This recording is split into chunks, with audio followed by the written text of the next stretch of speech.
తిరుపతి కల్తీ లడ్డు విషయంలో అయితే సిబిఐ రిపోర్ట్ ఇచ్చింది. ప్రస్తుతానికైతే ఆ రిపోర్ట్ ద్వారా ఇప్పటికీ రాజకీయాల్లో సంచలనంగా ఉంది ఆ రిపోర్ట్. ప్రస్తుతం అయితే వైసీపీ వాళ్ళు దీని లక్షల్లో సంపాదించడం ఈ రోజుల్లో సాధ్యమా?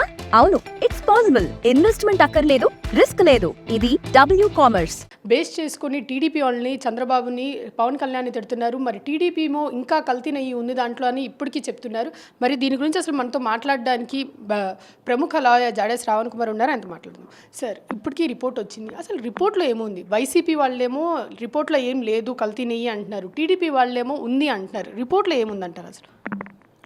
బేసిక్గా ఇప్పుడు ఈ సిట్ ఇచ్చినటువంటి ఫైండింగ్ ఏదైతే ఉందమ్మా, ఈ సిట్ ఇచ్చినటువంటి ఫైండింగు ఒకటైతే ప్రాథమికంగా తేల్చింది. లడ్డూలో వాడినటువంటి గీలో ఎటువంటి జంతు అవశేషాలు లేవు. పంది కొవ్వు, beef, fish oil, Pawan Kalyan చెప్పినట్టుగా, ముఖ్యమంత్రి చంద్రబాబు నాయుడు చెప్పినట్టుగా ఈ జంతు అవశేషాలు అయితే, జంతు కొవ్వు అయితే వాడలేదు. అంతవరకు మాత్రం సిట్టు ఒక విధంగా నెత్తిన పాలు పోసిందనే చెప్పాలి అందరికీ. సో ఇది ఒక ఆరోపణ, ముఖ్యమంత్రి స్థాయిలో వ్యక్తి ఒక ఆరోపణ చేసినప్పుడు ఆ ఆరోపణకి బేస్ అనేది ఉండాలి. బేస్ లేకుండా ముఖ్యమంత్రి చంద్రబాబు నాయుడు ఒక తిరుమల వెంకటేశ్వర స్వామి మీద అతన్ని కూడా రాజకీయాల్లోకి వాడాలి అని, దేవుణ్ణి కూడా రాజకీయాల్లోకి వాడాలని తీసుకొచ్చి చేసినటువంటి ప్రయత్నం అబాస్పాలైపోయింది. ఇప్పుడు చేసినటువంటి ఎలిగేషన్ని బేస్ చేసుకొని పవన్ కళ్యాణ్ ప్రాయశ్చిత్త దీక్ష చేసి, ఉపవాస దీక్షలు చేసి, మెట్లు కడిగి సనాతన ధర్మం మీద అటాక్ జరుగుతుంది అని, ఇదే హిందువులకు జరిగితే ఊరుకున్నారు, క్రిస్టియన్లకు జరిగితే ఊరుకుంటారా, ముస్లిమ్స్కి జరిగితే ఊరుకుంటారా అని అసలు కులాల్ని, మతాల్ని రెచ్చగొట్టే ప్రయత్నం చేశారు. ఇప్పుడు అల్టిమేట్గా ఫైనల్ రిపోర్ట్ ఏమొచ్చింది? సిట్ ఏమని వచ్చింది? సుప్రీంకోర్టు ఏర్పాటు చేసినటువంటి సిట్ ఇచ్చినటువంటి రిపోర్ట్లో ఏ విధమైనటువంటి కొవ్వు కలవలేదు. కానీ ఈ నెయ్యిలో కొంత యాసిడ్ వాడి, న్యూరిక్ యాసిడ్ వాడారు అనేటువంటి అన్న ప్రాథమికమైన ఆరోపణలు ఉన్నాయి అన్న మాట మాత్రం అయితే చెప్పింది. మీరు రెండు విషయాలు అర్థం చేసుకోవాలి. ఒకటి, కల్తీ జరగటం వేరు, దాంట్లో కొవ్వు అవశేషాలు, జంతుకు అవశేషాలు ఉండటం వేరు. యానిమల్ ఫ్యాటు, పంది కొవ్వు, ఎద్దు కొవ్వు, ఫిష్ ఆయిల్ ఉంటాయి అనేది ఎంత పెద్ద ఆరోపణ. వెజిటబుల్ ఆయిల్ లేకపోతే యాసిడ్ రసాయనాలు కలపటం అనేది ఒక పద్ధతి. సో ఈ రెండు పద్ధతులను చూస్తే సిబిఐ రిపోర్ట్ మాత్రం వెరీ క్లియర్గా ఉంది. యానిమల్ ఫ్యాట్ అనేది అసలు లడ్డూలో కలవలేదు. అంటే ఈ కల్తీ కేసులో, నెయ్యి కేసులో సిబిఐ ఎవరి మీద కేసు ఫైల్ చేసింది? సిబిఐ ఆల్మోస్ట్ ఒక 37 మంది మీద కేసు ఫైల్ చేసింది. అందులో ఒక 2-3 లడ్డూకి నెయ్యి సప్లై చేస్తామన్న కంపెనీసు స్టాండర్డ్స్ ప్రకారం టీటీడీతో కాంట్రాక్ట్ ఎంటర్ అయ్యి వాళ్ళ స్టాండర్డ్స్ ప్రకారం వాళ్ళ కంపెనీస్ మేనేజ్ చేయలేదు. అంటే వాళ్ళ కంపెనీస్ మేనేజ్ చేయలేదంటే, ఫర్ ఎగ్జాంపుల్ నేను టీటీడీతో లడ్డూకి నెయ్యి సప్లై చేస్తానని నేను అంగీకరించాను. ఒక రోజుకి 1500 కేజీల నెయ్యి సప్లై చేయాలి. 1500 కేజీల నెయ్యి సప్లై చేయాలంటే నేను దానికి తగ్గట్టుగా పాల ప్రొక్యూర్మెంట్ ఉండాలి, నా మిల్క్ ప్రొక్యూర్మెంట్ ఉండాలి, నాకు సెటప్ ఉండాలి. ఇవేమీ స్టాండర్డ్స్ ప్రొసీజర్లో లేవు అని ఈ 37 మంది మీద, ఈ 37 మందిలో గత ప్రభుత్వంలో టీటీడీ చైర్మన్గా పనిచేసినటువంటి సుబ్బారెడ్డి గారి పిఏ ఒక అతను ఉన్నారు. అండ్ ప్రొక్యూర్మెంట్ టీం అని ఒకటి ఉంది. అంటే ఈ నెయ్యిని తీసుకుని కొనుక్కునేటువంటి ప్రొక్యూర్మెంట్ టీము ఈ ఎవరైతే సప్లయర్స్తో ఉన్నారో వాళ్ళతో కొంత కొల్యూడయ్యి క్వాలిటీ లేని గెయ్యి వచ్చినప్పటికీ కూడా దాన్ని వాళ్ళు ఎలో చేశారని టీటీడీ ఎంప్లాయీస్ మీద కొంతమంది మీద కట్టారు, జూనియర్ అసిస్టెంట్ల మీద కొంతమంది కట్టారు. ఎవరైతే వీళ్ళకి యాసిడ్ సప్లై చేశారో, కెమికల్స్ సప్లై చేశారో వాళ్ళ మీద కొంతమంది కట్టారు. సో ఓవరాల్గా ప్రాముఖ్యమైనటువంటి ఫిగర్స్ అయితే ఎవరూ లేరు. అయితే దీంట్లో పెద్ద స్థాయిలో గత ముఖ్యమంత్రి జగన్మోహన్ రెడ్డి ఉన్నాడు, వైవి సుబ్బారెడ్డి దీని వెనుకున్నాడు, కరుణాకర్ రెడ్డి దీని వెనుకున్నాడు, తిరుమల తిరుపతి బోర్డు మొత్తం దీని వెనకుంది అని చెప్పినటువంటి ఆరోపణలు అయితే మాత్రం ఏది కూడా సిబిఐ ప్రాథమికంగా తమ ఛార్జ్షీట్లో పొందుపరచలేదు. అంటే జగన్ హయాంలో 20 లక్షలకు పైగా లడ్డులు ఇది జరిగింది, కల్తీ జరిగింది అని అన్నారు. నిజమేనా అది? అంటే ఇది ఛార్జ్షీట్లో కూడా లేదు అని చాలామంది అంటున్నారు. ఒక ఆలోచన ఏంటి అంటే, అసలు ఈ రూట్ మొత్తం ఎక్కడి నుంచి స్టార్ట్ అయింది? 2024 కూటమి ప్రభుత్వం వచ్చిన తర్వాత 24 జూలై నెలలో, అంటే జూన్ నెల వీళ్ళ ప్రభుత్వం ఎక్కిన తర్వాత జూలై నెలలో వీళ్ళు ఒక పథకం రచించారు. ఎవరు? Chandrababu Naidu and team, Nara Lokesh, Chandrababu Naidu, Pawan Kalyan. గత ప్రభుత్వంలో జగన్మోహన్ రెడ్డి ముఖ్యమంత్రిగా ఉండి తిరుమలకి ఏదో అన్యాయం చేశాడు, బికాస్ హీ బిలీవ్స్ క్రిస్టియానిటీ. నార్మల్గా జనరల్ జగన్మోహన్ రెడ్డి మీరు స్టోర్ క్రియేట్ చేసి లింక్ లేదా క్యూఆర్ ని షేర్ చేస్తారు. కస్టమర్ ఆర్డర్ ప్లేస్ చేస్తారు. డెలివరీ, రిటర్న్స్, రిఫండ్స్ అన్ని ప్లాట్ఫామ్ హ్యాండిల్ చేస్తుంది. జగన్మోహన్ రెడ్డిని బదనాం చేయాలని ఏం చేశారు? తిరుమల వెంకటేశ్వర స్వామికి అయితే కోటాను కోట్ల మంది భక్తులు ఉన్నారు. సో జగన్మోహన్ రెడ్డి చేసినటువంటి తిరుమలకు అన్యాయం చేశాడు, లడ్డూని అపవిత్రం చేశాడు అని ప్రయత్నం చేసి భక్తులను నమ్మించగలిగితే ఇది జగన్ పార్టీకి, జగన్కి చాలా ఇబ్బంది కలుగుతుంది.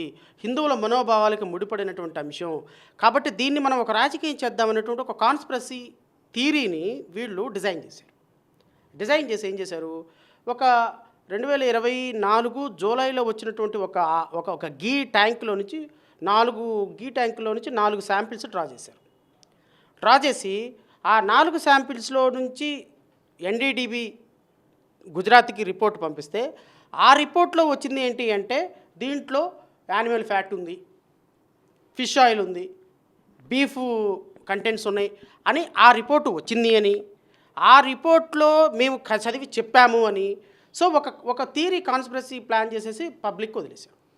ఆ ఎన్డీడీబీ ఇచ్చిన రిపోర్ట్ని ఇప్పుడు సిట్ అనాలిసిస్ చేస్తే ఆ రిపోర్ట్ అంతా తప్పు, there are no such averments found in the ghee అని చెప్పేసి ఇప్పుడు సిట్ ఇచ్చిన రిపోర్ట్. సో ఇదంతా కూడా ఒక రాజకీయంగా ఒక వ్యక్తిని, ఒక పార్టీని టార్గెట్ చేయాలి అని చంద్రబాబు నాయుడు, నారా లోకేష్, పవన్ కళ్యాణ్ వేసినటువంటి డ్రామాలో ఈరోజు ఆ కూటమి ప్రభుత్వమే పడిపోయింది. అంటే ఈ కల్తీ దాంట్లో రాజకీయాలు జరిగాయని మీరు నమ్ముతున్నారు? అబ్సల్యూట్లీ జరిగినాయి అని నమ్ముతున్నాను. ఎందుకు అంటే ఈరోజు సిబిఐ 2019 నుంచి 24 వరకు కల్తీ జరిగిందని చెప్తుంది కదా. కల్తీ జరిగింది, నెయ్యి కల్తీ జరిగింది అని చెప్పడానికి వాళ్ళ దగ్గర ఉన్న ఆధారం ఏంటి చెప్పండి. ఫర్ ఎగ్జాంపుల్, మనం ఒక హోటల్కి వెళ్ళాం, ఇడ్లీ తింటున్నాం. ఇడ్లీలో మీకు ఏదో రవ్వ తేడా అనిపించింది. వెంటనే ఫుడ్ ఇన్స్పెక్టర్కి ఫోన్ చేశారు. ఫుడ్ ఇన్స్పెక్టర్ అక్కడికి వచ్చాడు. మీరు తింటున్న ఇడ్లీని, లోపలికి వెళ్ళి కందిపప్పుని, అక్కడికి వెళ్ళి ఇడ్లీ రవ్వని మొత్తాన్ని టెస్ట్ చేసి శాంపిల్ తీసుకొని ల్యాబొరేటరీకి పంపించారు. ల్యాబొరేటరీలో నుంచి ఎస్ ఇది అడల్టర్డ్ రవ్వ, అడల్టర్డ్ కందిపప్పు, అడల్టర్డ్ దాల్ అని వచ్చింది. So there is a basis for report. మరి 2019 నుంచి 24 వరకు గీ అడల్టర్డ్ అని చెప్పడానికి వేర్ ఈజ్ గీ అమ్మా, where is laddu, what is the basis? అంటే 24 జూలైలో వచ్చినటువంటి రిపోర్ట్ని బేస్ చేసుకొని 2019, 24 కూడా ఈ గీనే వాడి ఉంటారు. ఎందుకు అంటే ఈ గీని సప్లై చేసే కంపెనీలకి పాలు కొనట్లేదు కాబట్టి దీన్ని ఇలా కనెక్ట్ చేసి ఒక హైపోథెటికల్గా ఒక ఆకాశంలో మేఘాలను చూసి ఇల్లు కట్టినట్టుగా ఒక ఇల్లు కట్టేసేసి భక్తుల మనోభావాలను ఇబ్బంది పెట్టే విధంగా, కోట్ల మంది యొక్క సెంటిమెంట్స్ని దెబ్బతీసే విధంగా చంద్రబాబు నాయుడు ఈరోజు ప్రయత్నం చేస్తారు. అంటే ఇప్పటికీ టీడీపీ నాయకులు కల్తీ జరిగింది అంటున్నారు, వాళ్ళకి ఏం చెప్తారు? నేను ఇప్పుడు మీకు చాలా క్లియర్గా చెప్పా. నేను చెప్పిన దాంట్లో మీకు ఏమన్నా రాష్ట్ర ప్రజల్ని మభ్యపెడుతున్నట్టుగా ఏమన్నా ఉందా? నేను మీతో చెప్పిన విషయాలే రాష్ట్ర ప్రజలకు కూడా చెప్తున్నా, మీ ద్వారా రాష్ట్ర ప్రజలకు చెప్తున్నా. టీడీపీ నాయకులు అంటే అంటారు, ఎందుకు చంద్రబాబు నాయుడు తెలిసి తెలియక ఒక మాట అనేశాడు, తెలిసి తెలియక పవన్ కళ్యాణ్ దాన్ని మొట్లు కడిగేశాడు, తెలిసి తెలియక ప్రాయశ్చిత్త దీక్షలు చేశారు. ఇప్పుడు సిట్టు రిపోర్టు సుప్రీంకోర్టు కింద సిట్టు ఉంది కాబట్టి ఆ రిపోర్ట్ ఇచ్చింది. అదర్వైజ్ ఆంధ్రప్రదేశ్ రాష్ట్ర ప్రభుత్వం కనుక సిట్టు రిపోర్ట్ ఇస్తే దీంట్లో అందరిని బుక్ చేసేవాళ్ళు. భక్తుల మనోభావాలు తప్పపోతే పోయినాయి, ప్రతి ఒక్కళ్ళని బుక్ చేసి ఈరోజు లడ్డూలో కల్తీ జరిగిందని చెప్పేటువంటి ప్రయత్నం చేసేవాళ్ళు. ఈరోజు అది సిట్టు సుప్రీంకోర్టు కింద ఉంది కాబట్టి కొద్ది గొప్ప నిజాయితీగా సిట్టు ఫైండింగ్ ఇచ్చింది. ఇప్పుడు ఈ తెలుగుదేశం నాయకులు, జనసేన నాయకులు లడ్డూలో కల్తీ జరగలేదు అని చెప్తే నష్టపోయేది అబాస్పాలేది ఎవరు? ఆ పార్టీ నాయకులే. సో కాబట్టి వాళ్ళు ఎందుకు చెప్తారు? లడ్డూలో కల్తీ జరిగిందనే చెప్తారు.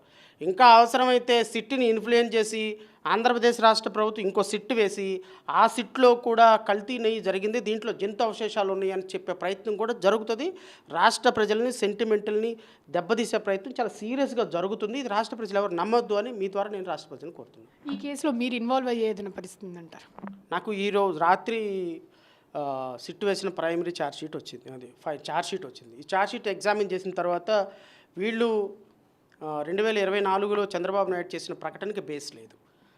ఎన్డీడీబీ రిపోర్టు బేస్ చేసుకొని నేను చెప్పాను అని చెప్పిన చంద్రబాబు నాయుడు ప్రకటన, ఫాలోవర్డ్ పవన్ కళ్యాణ్ యాక్షన్, ఇవన్నీ కూడా పరిశీలించాం.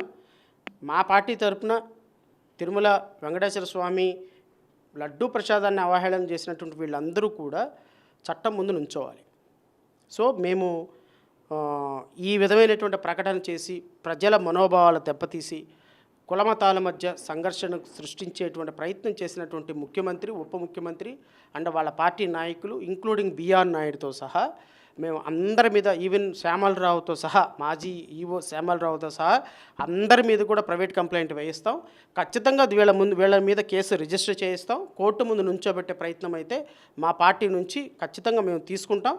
ఇది మేము ఖచ్చితంగా న్యాయం గెలుస్తుంది అన్న నమ్మకం అయితే మాకుంది. Thank you sir. Signing off Atha Mohammed, RTV, Vijayawada.